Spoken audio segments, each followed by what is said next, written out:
Could a dying alien race save their people by sending out a ranger to plant a tree on a young planet Earth? No, this isn't another Star Ocean video game plot from Square Enix. This is the visually captivating short film, Aeranger, directed by Anthony Ferraro and the CreateScifi team. Hit the like button below. Welcome to One Flew Under the Radar, the podcast series where I identify and discuss independent films and audio dramas that I believe should receive more attention from the general public. Welcome to the first episode.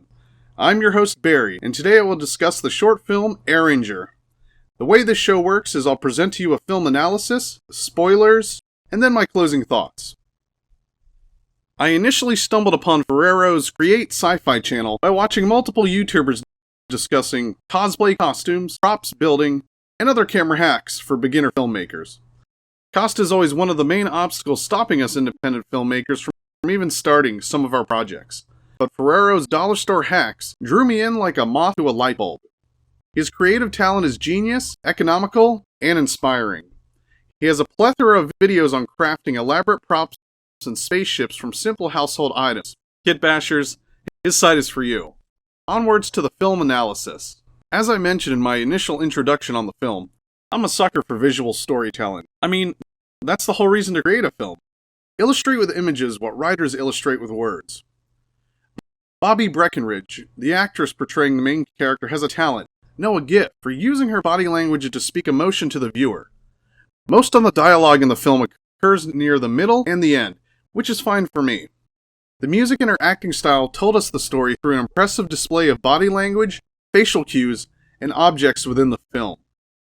From a technical perspective, Aeranger hits all the marks. The special effects are believable and the lighting correct. I enjoyed the fire explosion in the beginning, very believable. The tech electricity from the alien devices were great too. I think it's time for me to go back and watch their how-to videos when I'm finished. The pacing of the film is well done, and the movie carried my interest the entire time. My only critique is some of the action scenes would have benefited from a camera stabilizer. Visually, Ferraro and the team chose a beautiful palette of greens, browns, and variation of earth tones to portray the character's connection to the planet. I just overall love the fantasy, sci-fi, steampunk fusion occurring within the story. It's very refreshing and personally fun for me to play Spot That Prop and costume creation from Ferraro's previous YouTube videos.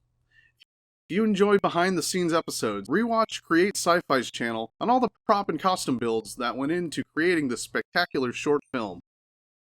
Welcome to the spoiler section of this podcast. For those of you wanting to remain surprised by the story, fast forward to the end of the video by clicking in the description box. Ferraro's short film opens with an alien spacecraft crashing into the redwood forests of a prehistoric Earth.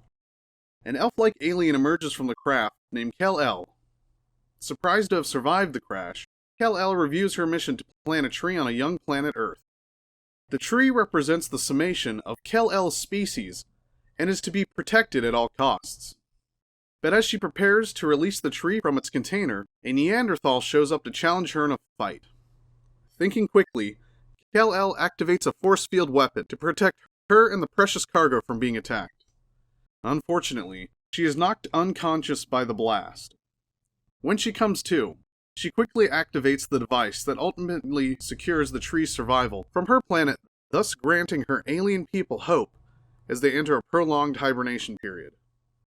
CreateScifi, you got me. Nice twist at the end. Congrats. You tapped into that historical intrigue of mine, and yes, I tried to search to see if this story was based upon some legend about a giant redwood tree with blue stones in California, or something like that. However, it's just a story. Overall, what I enjoy about this film is how it reminded me of the storytelling from the 90s and early 2000s that I feel is missed in today's entertainment. I have a sneaky suspicion Ferraro is a Star Trek fan, with a bit of the world building from Kal-El's conversation with her leader in the film. Their culture is very Klingon-esque. In the words of George Peppard as Hannibal from the A-Team, I love it when a plan comes together. With Aeranger and the CreateScifi team, the culmination of success is documented in all the do-it-yourself videos, behind-the-scene hacks, and the movie itself coming together beautifully. Great job. If we are to experience a renaissance in storytelling through film and audio dramas, a grassroots effort of support is needed to galvanize stories like Aeranger into viral popularity.